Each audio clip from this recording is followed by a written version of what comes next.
I said it before. I've got a very, very special guest in the building. When I say special guest, all the way from Australia, but she's from Angola, right? How you doing, Lisa Viola, today? How you doing? Hello, I'm doing really well, thank you. How are you? I'm good as well. Thanks for asking. You're welcome to the city. Thank you. How was your journey? Amazing. I mean, I had a bit of Lagos traffic, but that's expected. So Of course. yes, I mean that's more like it's one of our strong points. absolutely. When you come to Lagos, we expect that you would, experience that just a little bit. Yeah, I mean, sometimes I avoid it, but today was hectic. I'll tell you what for free. So I've been in Lagos for about 2 years now. I've been stuck in traffic just once. Where are you from? Well, not from around here, but just once. Okay, that's more like I think I love that energy. Now you're asking me questions. That's the energy I want to see today. Amazing. So we're gonna have this conversation. It's not an interview. It's basically a conversation Yeah, it should be. from the beginning down to this very point. Of course, I know there's more to come. You've got an EP, Mixed Feelings, which is why you're here. But first, take me through the journey. Now, I understand you had to leave Angola because of civil war at a very tender age. In the process, you lost your father. How was that? Look, it's never easy talking about losing a parent, and I'm sure anybody that's ever experienced it knows the pain. My mother really didn't want us to grow up in Angola because at the time, we had a lot of conflict between UNITA and the other political group. So unfortunately, they did get caught up in a situation. There was a massacre that happened, and they just happened to be in the area, and the whole family was massacred. But my family, along with a lot of other families, the great thing that came out of that though was that the UNITA rebel leader was actually found and killed a couple of months later. I mean, it's never great to kill anybody, but the great thing that came out of that was that civil war then ended shortly after our family were caught up. So it's a deep and painful history, but it's all part of my story. It's all part of my background. And then we were in Australia at the time, obviously, so we were away from it all. I'm really sorry to hear that, to be honest. And did that in any way have any effect on the type of music you make and the type of lyrics you put into your records? Yeah, I think so. I think a lot of people look at me and they're like, oh, here's this white girl. But not understanding, how deep my roots are when it comes to Africa, and understanding the complexities of this continent. I totally get it. Just in case you just tuned in, remember you are tuned into the hardest show on the planet. It is 31 minutes now past 3 p.m. It is the rundown. My name is Bimbo. I've got Lisa Viola right here in the studio. She's a songstress. And remember, she's also an actress, a good one at that. So we're going to talk about your lifestyle as a singer, of course, as a movie actor. I mean, you are one body of entertainment itself, which I really do love. Now, let's talk about your career, getting back to Australia, hustling and making music as an independent artist for about 8 years. How was that? Look, there's pros and cons to being independent. I loved the fact that I could do whatever I wanted to do, however I wanted to do it. I hated the fact that I had no money and I had no, investor or support, and no real network. I was literally like such a hustler. I'd be out in the club, like meeting people, like trying to get, my tracks done and, work with the best producers. And especially being a female, like you're really left to be exposed to a side of the industry that's a little bit dark. So I'm lucky that I was doing it a little bit later on. If I was like 18, 19, it would have been a very quite dangerous place, I think, because you're kind of preyed on, because I was quite innocent too, so I didn't really understand. It's like, oh, come to the studio at 2 a.m. And it was like, so we got to work on a track or what?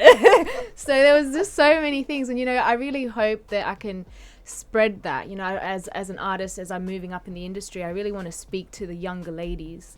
We've got Mercy here today. It's something that is really important to me to have them understand, because I was so innocent, and if I had somebody that was really kind of guiding me and holding my hand or telling me, hey, be careful, it would have been a lot easier for me. So I was lucky. I always had God on my side and nothing terrible ever happened to me, but I was definitely in some terrible situations that could have been quite bad. I can imagine. Now, when you talk about terrible situations, is there anyone you particularly would like to share? Oh, you want me to out people? No, look, that's My lawyer said I'm not allowed to do that. So I'll tell you what. I mean, you could actually like tell me just one without telling me names. You don't have to be, Well, it's just kind of like what I said. It's like, I'm thinking I'm going to the studio to work on a track, and the producer's like doesn't even have the computer switched on. It's that. I'm sure you can read between the lines. Yeah, I get it. Yeah. I totally get it. I mean, it's a cold world. It's a cold, dark world. It's a cold, dark But we're world. trying to bring the light. Definitely, you are the light. I'm pretty sure. I mean, you work so hard. Yeah. You work really hard as a vocalist, also as a dancer. So at some point, you worked with Kimani Marley, if I'm right. Yes. So You've done your research, bro.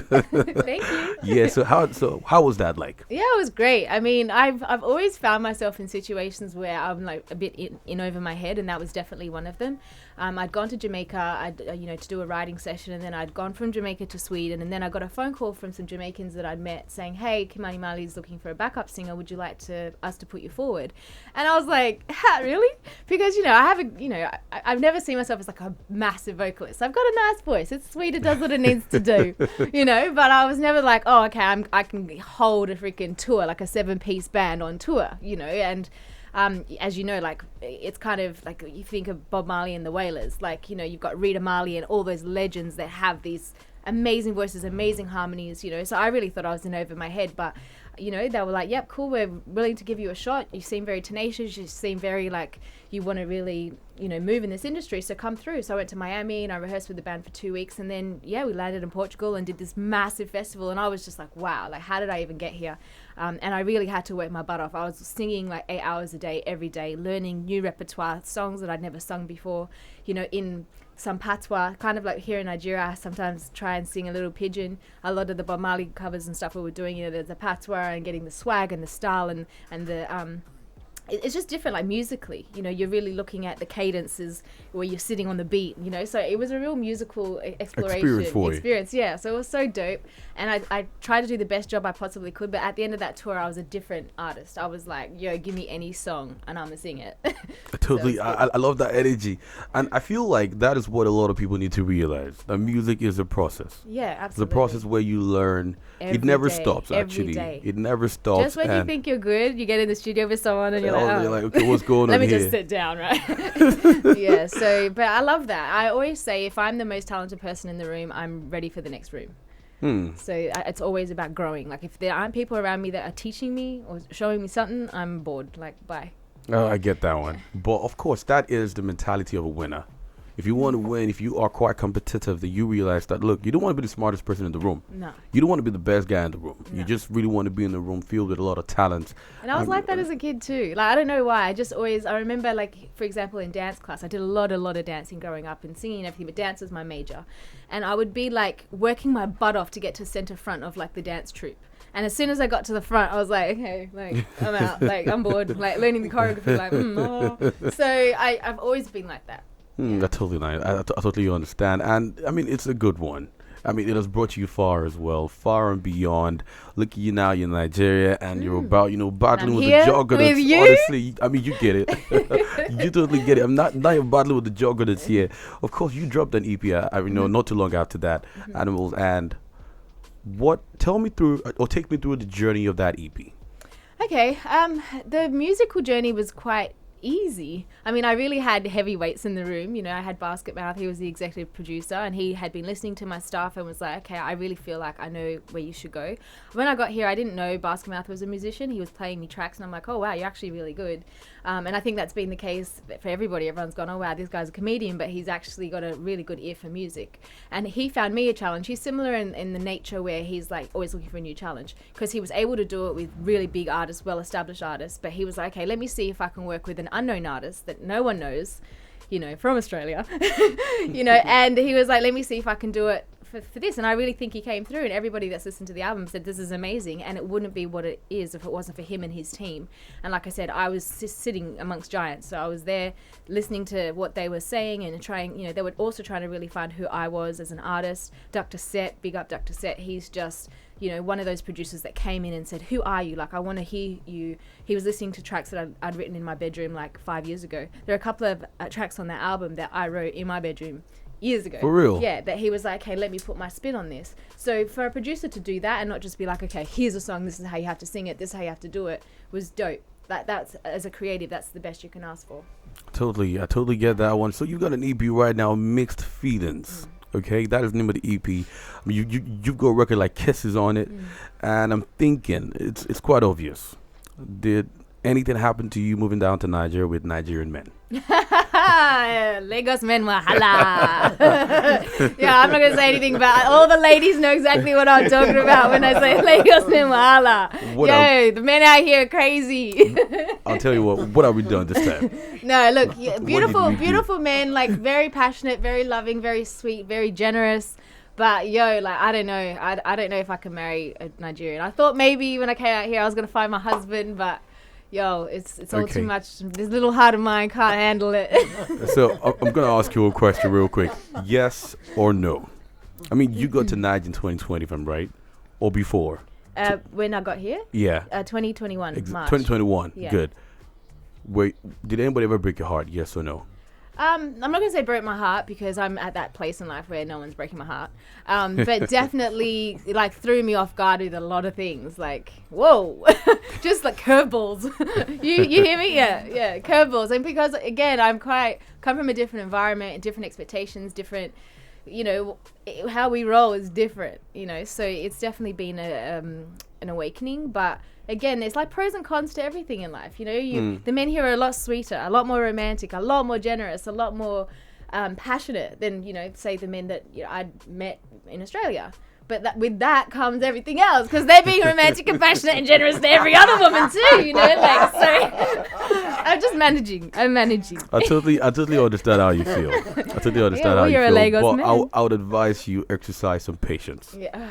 Okay, just exercise some patience. One thing. It's just my work. This whole city, living here in Nigeria, has taught me patience. I totally get it. It's taught me patience, even just with the work and with getting things done.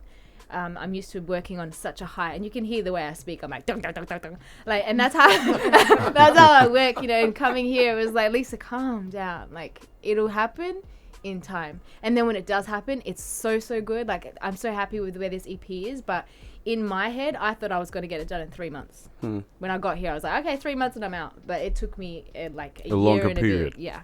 I totally understand. Mixed Feelings is quite an EP. I've listened to it, the entire track list. I've listened to everything. I'm like, okay, this is a solid body of work. Do you understand? And I checked out the title and I saw Mixed Feelings. Then I got to find out that you lost your mom in between while recording the EP. Take me through how you felt that period. It's still not easy to talk about. I totally understand. If you don't want to talk about it, I totally get it. But I was just like, okay, it must have been a lot of pressure on you. A lot of pressure. And I can't begin to imagine what must have been going through your head at that time. How about take a quick break, listen to one of the records off that EP. We got to talk about you as a movie actress right after this one. Okay, it's going to shock you, it's going to surprise you, the kind of movies she has been in, and of course what to expect from Lisa. But in the meantime, here's Kisses off the Mixed Feelings EP. All right, this is Kisses. Let's have Viola. Let's get it. Doctor Lisa Viola right here. She's with me. Very special guest in the building all the way from Australia. But I mean, you're having a good time in Lagos, I can tell. Yeah, I am. It's been the best time of my life, to be honest. It's with, like I was saying before, like with good comes bad and everything. There's yin and yang in life. So I've gone through the hardest times, and I've also gone through some of the best times. So yeah. It is what it is. A roller coaster of so many things, and that's what you get in Lagos. But I promise you something. Something will still happen. Something great. So just keep your fingers crossed. Just keep your finger crossed on that one. In the meantime, let's talk about Lisa Viola as an actress. I mean, you appeared in one of the biggest movies at the time in that year, The Great Gatsby. Come on, how did that happen? Okay, well, look, it's a big deal. It looks really great on my CV, but really, I didn't have a speaking role. I was a dancer. I was casted as a dancer, but I did get like a credit in the movie.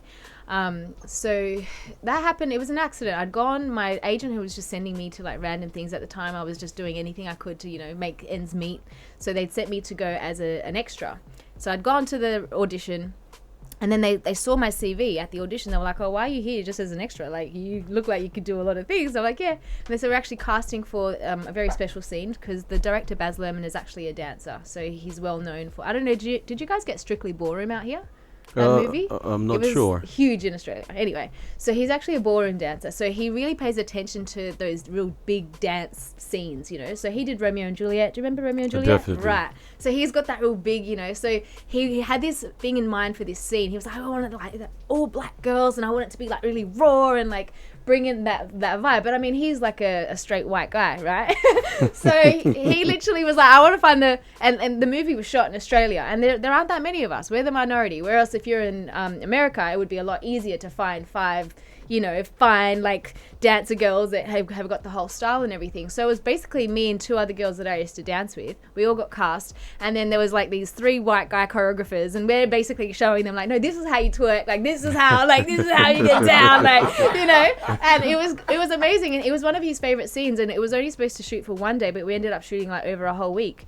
And you know, Leonardo DiCaprio was on set. They'd come down and we were watching our rehearsals. Tobey Maguire. There was also this amazing, I can't remember his name, amazing Indian actor. Oh, I'm not sure. Yeah, I think I know who you're trying to talk about. And I couldn't a pronounce lot of people it. carried away with the fact that DiCaprio was on set with you. I mean, yeah. Big. So it was dope. So it was, like I said, it looked really great on my CV, but really I was a dancer. The acting involved was more just like getting into the feel of it, and but we were treated so well. I think that was the best paying job I'd ever done. Oh. So we had robes and we had assistants like ushering us on and off set, and like they really treated us like royalty because it was such a big scene for the director.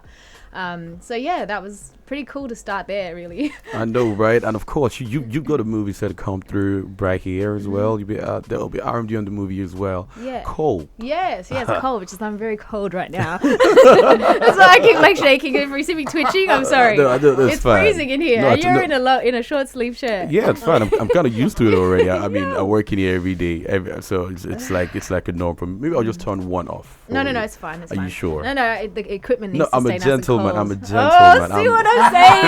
These Lagos men, they go all the way out and they'll bring it all the way in. Look, you know what? Chivalry does exist, okay? Thank so you. All right, so don't worry. all I'm going to turn one off in a bit for you, so you know that. I mean, just help me turn that one off real quick. Thank you. You're welcome. You see, it's all over eventually. It's so good. It's so good. So, I mean, now let's move back to your music for a second. I understand you have this huge and great chemistry with Doctor. Yes. I mean, he's my guy. I mean, tell me what it's like working with him. He's like my brother. I don't know how to explain it. I could be myself. He's really, I don't know if I can say this, but he's really honest with me. Like the first time we went to start our writing session, actually no, that day a writer was coming in, and so we got this big house, and we all like stayed in the house together, and like we had drinks and food, and you know, people coming in and out. And then this one day they were like, oh, we're gonna get this writer to come in who is Jay Teaser, who helped us with Kisses. And I'd come out in a very ugly looking like smock dress, like with my hair all over the place, looking like, you know, I just got out of bed. And he looked at me and he was like, what are you wearing? And he was like, no, you need to go change. And I was like, only Doctor could say that to me and me not take it personally. But he's just, that's how real he is with me. You know, he was like, no, you need to look like an artist, like get out, come back, and then let's see what we can do. So he's got that realness, but at the same time, he's like the sweetest, most humble guy. And he's just really about the music. He's just, you know, and him and his best friend and manager, Paladin was kind of just there, but he ended up being a massive collaborator on the album as well. It felt like family. We were all just hanging out, talking. There was a baby born at that time as well by one of the crew, and then my mother died. So there was just this amazing like circle of life that was all unfolding. So we had these beautiful moments of like, oh my God, like the baby's here. And then it was like, my mum's sick. And so it was just very intense, but beautiful. I wouldn't have wanted to go through that experience with anybody else. I totally get it. And that's super amazing. I'll tell you what else is also amazing. Baskin Mal been the chief executive producer for the EP now. What difference did that make for you? Oh, it was like everything, because like what Basket says goes. So I'm like, okay, he just knows, and no one argues. So it's good to have, because there are a lot of chiefs, like, you know, there's a lot of cooks in the kitchen, but you need to have one chief that has the final say, and that we all respect him so much on so many levels that it was like, okay, cool. If Basket says this, then it doesn't matter if we're arguing, you're arguing, and blah, blah, blah, this is what we're doing. So he really needed to be there. And also, like, he's a dear friend. And like I said, when I got to Nigeria, I didn't know he did music. To be honest, I didn't even know how popular he was here, because I met him in Australia, where, you know, there was like a few people that knew who he was. But when I got here to Nigeria, I'm like, oh my God, you're like famous. Whoa. Like, we go out for, breakfast or whatever, and I'm like, people are swarming. So it was, me understanding that too. But just hearing his work, I was in the studio when they were creating his latest album, Horoscope. So I was there when they did the session with Magneto. I was there, for all these different sessions, and I'm like, wow, this man really knows what he's talking about. He's not just putting his name on something. He's in there going, this is how I want it to sound. You need to take this out. You need to take that out. So I was able to see him and go, okay, cool. And then he could see where I was struggling with my music project. And like I said, he's a challenge-based kind of guy. So he was like, let me take this on as a challenge. He spoke to my record label, is it okay if I come in? I really feel like I could do something with this girl. She seems a little bit lost, and I can see it. And he's also very international because he travels a lot and he spent a lot of time overseas. So he was like, I know what to do. Just let me do this. And I was so lucky that my record label accepted and let us go into the writing camp and do it. Yeah. Okay, beautiful. So now, with all that with all that you've experienced, so let's click on a hard reset. Mm-hmm. If you could go back in time, what would you do differently? Before coming to Nigeria? What would I do differently? I try not to have any regrets. I think, like, I'm so big on yin and yang. Like, there's always, when something's so good, there's always something to even it out.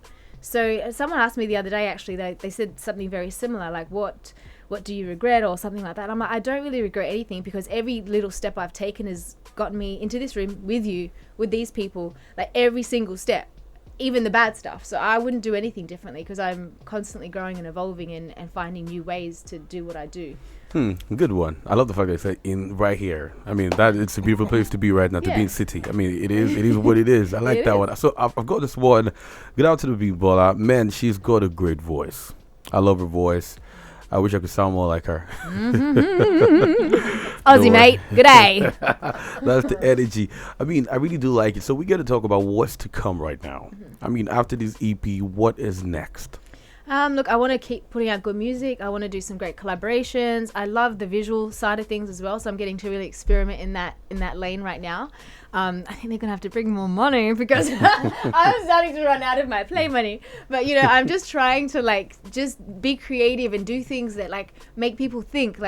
I feel we're so quick right now with music, like in, out, who's hot, who's not. And we're losing the value of it. This is art. We're creating art, and we're supposed to create a visual. You see, I was speaking to so many different video directors, and they want to spend all this money on what? But where's the art? I'm always like, what are you trying to tell? Stop trying to sell, tell the story. Don't sell a story. So I'm coming from that angle. So I want to be able to do that more. Same with the music. Obviously we want to get a couple of good, club bangers. Right now this EP is very mellow, but again, like I said, I really wanted to tell the story. But I'm going to come through with some hot singles, and I'm working on all that.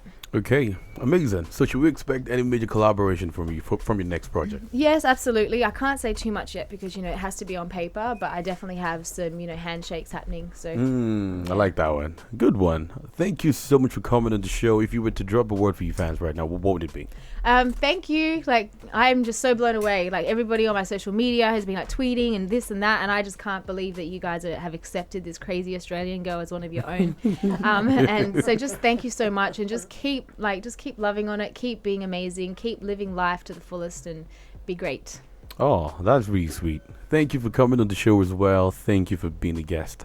Thanks. I mean, hope to see you again really soon, and hopefully next time you'll have better experiences as well. I can tell that you've had a good time so far. Yeah, enjoyment. I can tell that you're actually enjoying. So if there's, let's go the cliche way now. Tell me your favorite meal so far. My favorite meal? Yeah, in the country. Look, I love my jollof. And I love jollof is my go-to meal. Everyone's always like, you're always eating jollof. I'm like, I just really hope my Ghanaian friends are listening right now. There you go. Sorry, Ghana. That's what. But that is the energy. All right. Thank you for coming to the show. We've got news coming up in the next 4 minutes. Yes, listen, Viola, still right here in the building. We sign out with a record, and this is Goodbye. She's not saying goodbye in regard. Really, Goodbye. Thank you for calling to the show. All right.